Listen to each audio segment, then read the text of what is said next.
जय श्री राम जी का बाल्यकाल उनके दिव्य स्वरूप, मर्यादा, शौर्य एवं सरलता का अद्भुत संगम था। यद्यपि वे स्वयं भगवान विष्णु के अवतार थे, फिर भी उन्होंने बाल रूप में जो लीलाएं की वे हर भक्त के हृदय को भाव विभोर कर देती है। यह कथा उनके जन्म से लेकर विवाह तक की है, उन बाल लीलाओं को समर्पित है जिन्हें जानकर हृदय श्रद्धा, प्रेम और भक्ति से भर जाता है। अयोध्या नगरी में दशरथ महाराज और कौशल्या माता को जब वर्षों की तपस्या, यज्ञ और प्रार्थनाओं के बाद पुत्र रूप में राम जी प्राप्त हुए थे, तो वह केवल एक संतान नहीं थे, वह स्वयं धर्म का अवतार थे। बालक राम का जन्म होते ही अयोध्या नगरी में दिव्य प्रकाश फैल गया था। पुष्प वर्षा होने लगी थी, देवताओं ने नगाड़े बजाए थे। श्री राम का मुख चंद्रमा सा तेजस्वी था और उनकी आंखें करुणा से भरी हुई थी। राम जी बचपन में बहुत ही शांत, सौम्य और सरल थे। उनकी रोने की आवाज़ भी मधुर होती थी। वे हर समय माता कौशल्या की आंचल में रहना पसंद करते थे। जब कोई उन्हें देखता तो अपार स्नेह से भर जाता।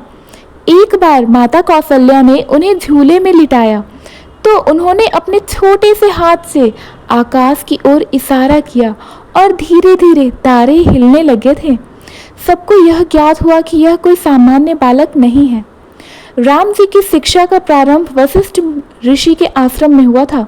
वे अपने भाइयों लक्ष्मण, भरत और शत्रुघ्न के साथ हमेशा आज्ञाकारी रहते थे। गुरुओं की सेवा करना, स्वाध्याय करना और नियमों का पालन करना उनके स्वभाव में था। जब सभी राजकुमार धनुष बाण चलाना सीख रहे थे, तब राम जी का निशाना कभी चूकता नहीं था। राम जी अयोध्या में अपने सखाओं के साथ खेलते थे, किंतु उनके खेलों में भी मर्यादा रहती थी। वे कभी भी किसी से झूठ नहीं बोलते, ना ही किसी को चोट पहुंचाते थे। एक दिन सभी बालक अमरूद तोड़ने के लिए पेड़ पर चढ़े। एक बालक गिर गया तो श्री राम ने तुरंत अपने वस्त्र से उनका खून पोंछा और उसे गोदी में लेकर आश्वस्त किया। यही करुणा और प्रेम का उनका स्वभाव था। एक बार जब दशरथ महाराज यज्ञ करवा रहे थे, तब यज्ञ की अग्नि शांत हो गई थी। तभी ब्राह्मण घबरा गए।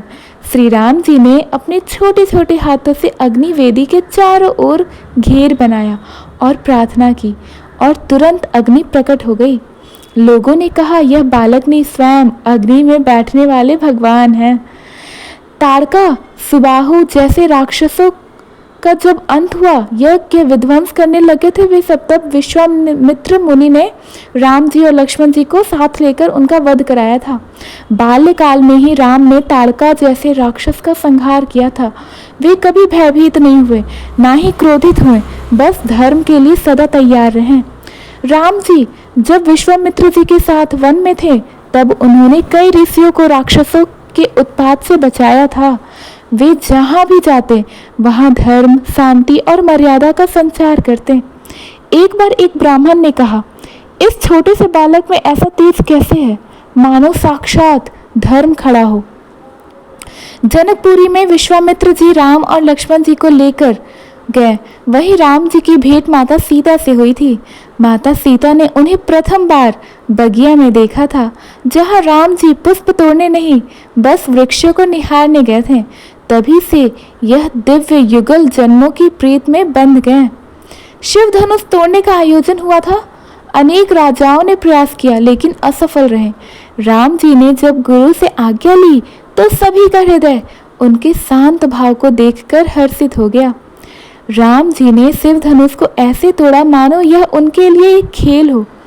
सीता जी ने उन्हें वरमाला पहनाई और जनकपुरी में आनंद छा गया। राम जी का विवाह माता सीता से हुआ था और अयोध्या में दिव्य उत्सव मनाया गया था। उनके विवाह में केवल दो शरीरों का नहीं, बल्कि दो आत्माओं का और दो धर्मों का मिलन हुआ था। सीता राम का युगल रूप संसार को यह सिखाता है कि प्रेम तब तक सार्थक नहीं होता जब तक वह मर्यादा और धर्म में न बंधा हो। धन्यवाद। श्री राम जी के बाल रूप का स्मरण करने मात्र से ही जीवन में संस्कार, शांति, श्रद्धा और सद्गुण आते हैं। उनकी बाल लीलाएं केवल कथा नहीं है, वे आदर्श जीवन का एक पाठ हैं। धन्यवाद। अगर आपको राम जी की ये कथा अच्छी लगी तो प्लीज़ हमारी वीडियो को लाइक करें, अपने फ्रेंड्स फैमिलीज़ के पास शेयर करें, और नए हैं तो हमारे चैनल को सब्सक्राइब करना ना भूलें। राधे राधे, हरे कृष्ण, सीता राम हनुमान।